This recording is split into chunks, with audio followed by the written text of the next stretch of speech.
आज हम वर्कशीट करेंगे 35 धातु और अधातु से है ये वर्कशीट। जो आपकी पिछली वर्कशीट थी उसमें हमने करा था आयनिक यौगिकों के बारे में।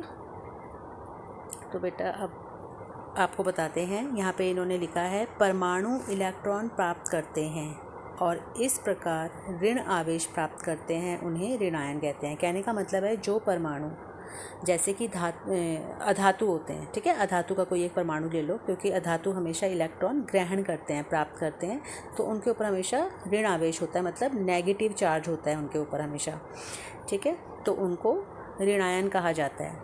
अब इसके विपरीत परमाणु जो इलेक्ट्रॉन को खो देते हैं मतलब जो दूसरों को इलेक्ट्रॉन दे देते हैं, जैसे कि हमारे धातु इलेक्ट्रॉन देते हैं और वो धन आवेश पॉजिटिव चार्ज आ जाता है, उनके ऊपर पॉजिटिव चार्ज आ जाता है, तो उन्हें हम कहते हैं धनायन, ठीक है। तो ऋण आयन अधातु होते हैं। देखिए बेटा, अब इन्होंने यहाँ लिख दिया ऋण आयन अधातु होते हैं, जबकि जो धन आयन होते हैं वो धातु होते हैं।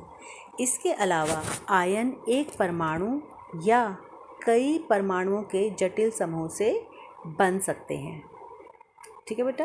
वो कह रहे हैं या तो एक सिंगल से बनेंगे, एक सिंगल परमाणु से, जैसे मान लो मैं उदाहरण लेते हैं सोडियम का, तो सोडियम का बनता है Na+। सोडियम अगर हम एक सिंगल परमाणु ले लें तो वो Na+ हो गया, तो ये एक से बना।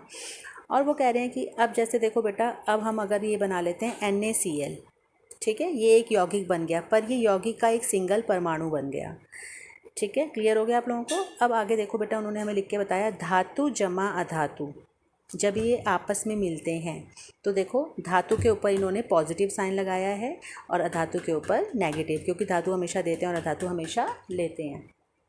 अब आगे बढ़ेंगे बेटा। आयनिक आबंध में विपरीत आवेश, ऋणावेश और धन आवेश एक साथ जुड़े रहते हैं और आयनिक यौगिक बनाते हैं। इसलिए आयनिक यौगिक आयनों से बने यौगिक हैं। जो आयनिक यौगिक होते हैं वो किससे मिलकर बने हुए हैं? आयनों से, ठीक है। आयनिक यौगिक आयनों से बने होते हैं। जैसे अगर हम वही सोडियम क्लोराइड का उदाहरण लें NaCl, तो ये किससे मिलकर बना है? सोडियम धनायन से और क्लोराइड ऋण आयन से, क्लोरीन के ऋण आयन से बना है। तो बट ये समझ आ गया ना बेटा। और ये है आयनिक यौगिक, ये आयनिक यौगिक है। चलिए अब आगे करते हैं। अब आगे इन्होंने हमें दिया हुआ है एक परमाणु का नुकसान या लाभ दूसरे के नुकसान या लाभ के साथ मेल खाता है। एक परमाणु दूसरे परमाणु की ज़रूरत के लिए एक इलेक्ट्रॉन का दान कर आबंध बनाता है। आबंध होता है बॉन्डिंग, ठीक है। जैसे वही उदाहरण ले लेते हैं, भाई NaCl बना तो इसने एक इलेक्ट्रॉन खोया तो इसका नुकसान हो गया, ठीक है, और क्लोरीन ने एक इलेक्ट्रॉन लिया तो इसका लाभ हो गया। तो एक का नुकसान और दूसरे का लाभ जब ये आपस में मिल जाते हैं तो ये मिलकर बना देते हैं आयनिक यौगिक। अब बेटा आयनिक यौगिकों के भौतिक गुणधर्म, और भी आयनिक यौगिक होते हैं, सिर्फ एक यही नहीं है। जैसे मैग्नीशियम क्लोराइड है, ये भी आयनिक यौगिक है। कैल्शियम ऑक्साइड है, ये भी आयनिक यौगिक है। जो हमारी वर्कशीट नंबर 34 थी उसमें हमने इनके बारे में डिटेल में करा था। अब हम करेंगे आयनिक यौगिकों के भौतिक गुण। अब भौतिक गुणों में उन्होंने बताया है भौतिक प्रकृति सबसे पहले, ठीक है। धन एवं ऋण आयनों के बीच मजबूत आकर्षण बल के कारण आयनिक यौगिक ठोस एवं थोड़े कठोर होते हैं। ये यौगिक सामान्यतः भंगुर होते हैं तथा दाब डालने पर टुकड़ों में टूट जाते हैं। जैसे आपने चौक देखी होगी, चौक को हल्का सा प्रेशर करो वो चूरा चूरा हो जाता है, उनको बोलते हैं भंगुर, ठीक है।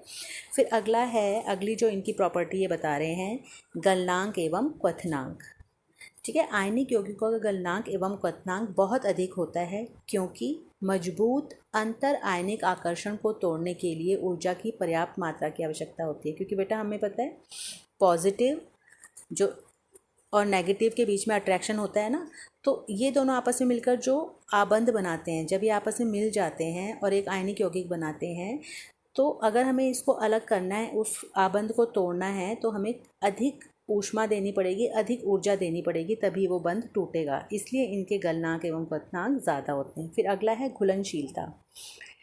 वैद्युत संयोजी यौगिक सामान्यतः जल में घुलनशील तथा केरोसिन पेट्रोल आदि जैसे यौगिकों में अविलेय हैं। बेटा अब इन्होंने यहाँ पर वैद्युत संयोजी यौगिक बोला है, उसका मतलब आपको समझ आना चाहिए वैद्युत संयोजी यौगिक क्यों बोला है, क्योंकि ये जो यौगिक होते हैं, मैं बार बार इसी का उदाहरण ले रही हूँ ताकि आप कंफ्यूज ना हो, इनके बीच में जो आबंध होता है वो होता है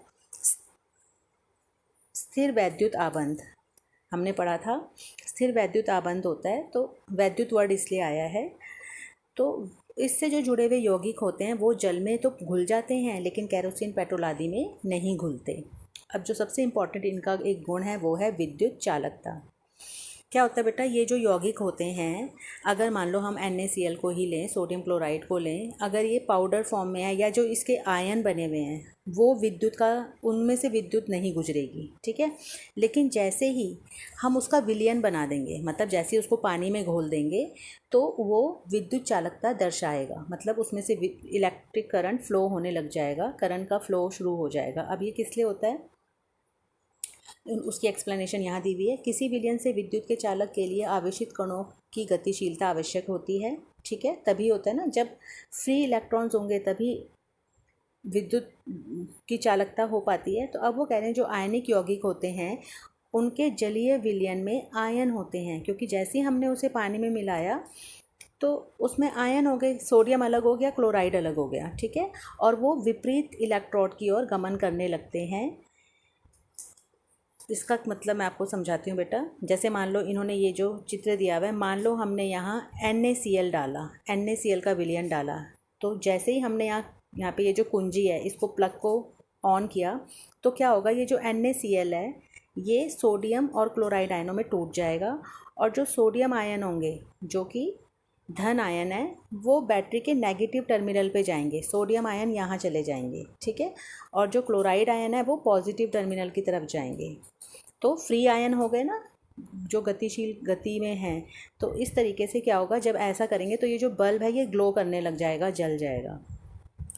तो जो विद्युत चालकता तब दिखाते हैं ये जब ये विलयन बनते हैं, मतलब पानी में इन्हें घोला जाता है। अब आगे देखेंगे बेटा, यहाँ पर इन्होंने एक भंगुर दिखाया है कि ये भंगुर होते हैं, इनका स्ट्रक्चर, इनको एकदम से ठोस भी नहीं दिखाया और तरल के रूप में भी नहीं दिखाया, ऐसा इनका स्ट्रक्चर होता है। और यहाँ पर उन्होंने उदाहरण दिए हैं सोडियम क्लोराइड, मैग्नीशियम क्लोराइड, ठीक है। आगे इन्होंने कुछ आयनिक यौगिकों के गलनांक और क्वथनांक दिए हैं, तो ये देख लीजिएगा आप लोग। और यहाँ पर इन्होंने देखो क्या बताया बेटा, मान लो ये सोडियम क्लोराइड है, ये उसका उन्होंने, ये जो सोडियम क्लोराइड है जब ये ठोस अवस्था में है तो ये ऐसा है, ठीक है। देखो कितने मजबूती से उनके आयन आपस में जुड़े हुए हैं, लेकिन जैसे ही उसको विलयन में घोला वो आयन अलग अलग हो गए और थोड़ी देर बाद वो बिल्कुल ही गतिशील हो गए आयन, और तभी ये जो विलयन है ये विद्युत चालकता दिखाता है। चलिए बेटा, उम्मीद करती हूँ आपको वर्कशीट तो समझ आ गई होगी। अब हम इनके प्रश्न उत्तर करते हैं। तो देखो पहला प्रश्न है, परमाणु इलेक्ट्रॉन प्राप्त करते हैं और ऋणावेश प्राप्त करते हैं, जो भी मतलब जो इलेक्ट्रॉन लेगा वो ऋणावेशित हो जाएगा, तो उन्हें क्या कहते हैं, उन्हें कहते हैं, यहाँ पर आपको खाली स्थान दिया हुआ है तो उन्हें कहते हैं ऋणायन, ठीक है। तो खाली स्थान में आएगा ऋणायन। और परमाणु जो इलेक्ट्रॉनों को खो देते हैं, मतलब जो दूसरे को डोनेट कर देते हैं इलेक्ट्रॉन, उनको बोलते हैं धन आयन, पॉजिटिवली चार्ज आयन। अब दूसरा देखो, आयनिक यौगिक डैश डालने पर टुकड़ों में टूट जाते हैं, क्या डालने पर, दाब, उनको थोड़ा सा हम दबाएंगे तो वो टूट जाएंगे। थर्ड क्वेश्चन है, आयनिक यौगिकों का गलनांक उच्च क्यों होता है। तो बेटा अभी हमने वर्कशीट में समझा था, आयनिक यौगिकों का गलनांक उच्च होता है क्योंकि इसमें जो आयन होते हैं वो मजबूत अंतर आयनिक आकर्षण के कारण स्थिर वैद्युत बल में बंधकर आयनिक यौगिक बनाते हैं। इनके बीच में जो बंध बनता है वो स्थिर वैद्युत होता है और वो बहुत स्ट्रांग होता है, तो इस बंध को तोड़ने के लिए अधिक ऊर्जा की आवश्यकता होती है। अब अगला है, ठोस अवस्था में आयनिक यौगिक विद्युत चालक नहीं होते लेकिन गलित अवस्था में वो विद्युत का चालन करते हैं, कारण बताओ। तो बेटा मैंने अभी आप लोगों को अच्छे से समझाया था। ठोस अवस्था में क्या होता है, दृढ़ संरचना होती है, वो बहुत स्ट्रांगली आपस में जुड़े हुए होते हैं, तो वो मूवमेंट नहीं कर पाते, गति नहीं कर पाते, लेकिन जैसे ही उसको पानी में घोला जाता है, उन्हें गलाया जाता है, तो जो उनके बीच में स्थिर वैद्युत आकर्षण बल होता है, ये वाला जो बल होता है वो कमज़ोर पड़ जाता है और जो आयन है वो स्वतंत्र हो जाते हैं और विद्युत का चालन करने लगते हैं। लास्ट क्वेश्चन है बेटा, आयनिक यौगिकों में विद्युत चालकता नामांकित चित्र के माध्यम से समझाइए।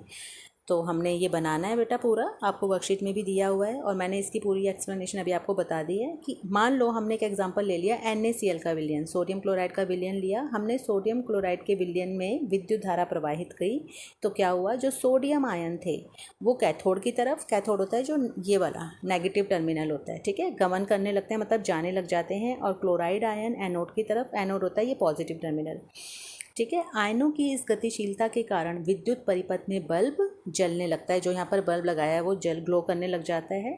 तो इसका मतलब है कि ये जो विलयन है, ये जो सॉल्यूशन है, ये विद्युत को अपने में से गुजरने दे रहा है, कंडक्शन कर रहा है, मतलब वो कंडक्टर है विद्युत का चालक है। तो चलिए बेटा वर्कशीट ये ख़त्म हो गई है। Thank you.